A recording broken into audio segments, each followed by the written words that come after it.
ماں باپ وہ چیز ہیں، ان کا مقام و مرتبہ اتنا اونچا ہے کہ ہم زندگی بھر بھی ان کی خدمت کرتے رہیں، حسن سلوک کرتے رہیں، پھر بھی ہمیں اعتراف کرنا پڑے گا حق تو یہ ہے کہ حق ادا نہ ہوا۔ اور یہ سلسلہ ایسا نہیں کہ دنیا میں ختم ہو کر رہ جائے گا، بلکہ ماں باپ کے اس دنیا سے جانے کے بعد بھی ان کے حقوق ہم پر عائد ہوتے ہیں۔ ایک شخص پیارے نبی کے پاس آیا، پوچھنے لگا، اے اللہ کے نبی، هل بقی من بر ابوی شیء ابرهما به بعد موتهما، میرے والدین تھے، میں نے ان کی خدمت کی ہے، اب وہ اس دنیا سے رخصت ہو گئے، وفات پا چکے ہیں، کیا ابھی بھی ان کے حقوق مجھ پر عائد ہوتے ہیں؟ نبی نے کہا نعم، ہاں، الصلاۃ علیہما۔ پیارے نبی نے 5 حقوق بتائے۔ سب سے پہلا حق الصلاۃ علیہما، ان کے لیے دعائیں کرتے رہنا، ان کی برزخ کی زندگی کے لیے، آخرت کے لیے، سوال و جواب میں آسانی کے لیے ان کے لیے دعائیں کرتے رہنا۔ دوسرا حق بتایا والاستغفار لہما، والدین کے لیے استغفار کرنا۔ استغفار دعا میں خود شامل ہے، لیکن والدین کی وفات کے بعد انہیں جس چیز کی سب سے زیادہ ضرورت ہوتی ہے وہ ہے استغفار۔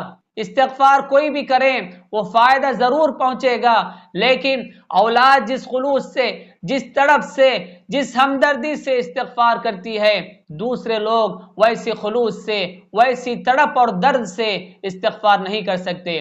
تیسرا حق بتایا وَإِنفَاذُ عَهْدِهِمَا مِن بَعْدِهِمَا، کہ والدین نے اپنی زندگی میں جو عہد و پیمان کیے تھے، جو وصیتیں کی تھی، انہیں پورا کرنا یہ بھی حق ہے۔ چوتھا حق بتایا وَصِلَةُ الرَّحِمِ الَّتِي لَا تُوصَلُ إِلَّا بِهِمَا، کہ والدین کی طرف سے جو رشتہ داریاں جڑتی ہیں ان کا احترام کرنا، انہیں مضبوط کرنے کی کوشش کرنا۔ ننیال کی طرف سے جو رشتہ داریاں جڑتی ہیں، ددیال کی طرف سے جو رشتہ داریاں جڑتی ہیں، انہیں کبھی توڑنا نہیں، انہیں جوڑنے کی اور مضبوط کرنے کی کوشش کرنا، انہیں تحفے تحائف دینا، ان میں محبت پیدا کرنا۔ ایک اور حق پیارے نبی نے بتایا وَإِكْرَامُ صَدِيقِهِمَا، اپنے والدین کے جو بھی دوست و احباب تھے ان کا اکرام کرنا، تعظیم کرنا۔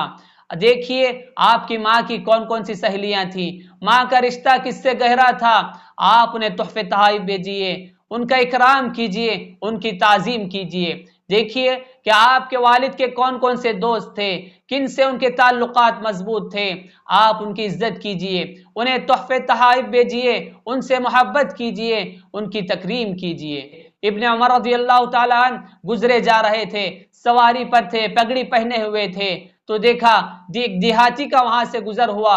ابن عمر رضی اللہ تعالیٰ عنہما اپنے سواری سے اترتے ہیں، اس دیہاتی کو اپنی سواری پر بٹھاتے ہیں، اپنی پگڑی نکال کر اس دیہاتی کو پہناتے ہیں۔ لوگوں نے تعجب کیا کہ کون دیہاتی ہے، کون شخص ہے جس کی ابن عمر اتنی تعظیم کر رہے ہیں۔ ابن عمر نے کہا کہ اس کا باپ میرے باپ کا دوست تھا، اسی لیے میں اس کی تعظیم کر رہا ہوں، اس کی تکریم کر رہا ہوں۔ ناظرین، والدین کے اس دنیا سے رخصت ہونے کے بعد بھی ہم پر ان کے حقوق عائد ہوتے ہیں، ہمیں انہیں پورا کرنے کی، ادا کرنے کی فکر کرنی چاہیے، کوشش کرنی چاہیے۔ ایسے ہی دنیا میں رتبہ چاہتے ہو، مقام چاہتے ہو، مستجاب الدعوات بننا چاہتے ہو، آخرت میں کامیاب ہونا چاہتے ہو کہ تمہاری ساری دعائیں قبول ہو، تو یہ راز والدین کی خدمت میں پنہا ہے۔ والدین کی خدمت کرو، یہ ساری چیزیں مل جائیں گی۔ حضرت اویس قرنی رحمۃ اللہ علیہ کتنی عظیم شخصیت تھی، مستجاب الدعوات تھے، جن کی تمام دعائیں قبول ہوتی تھی، کوئی دعا ریجیکٹ نہیں ہوتی تھی۔ کیسے ملا یہ مقام، کیسے ملا یہ رتبہ؟ ان کی ایک بوڑھی ماں تھی، اپنی والدہ کے بہت خدمت گزار تھے۔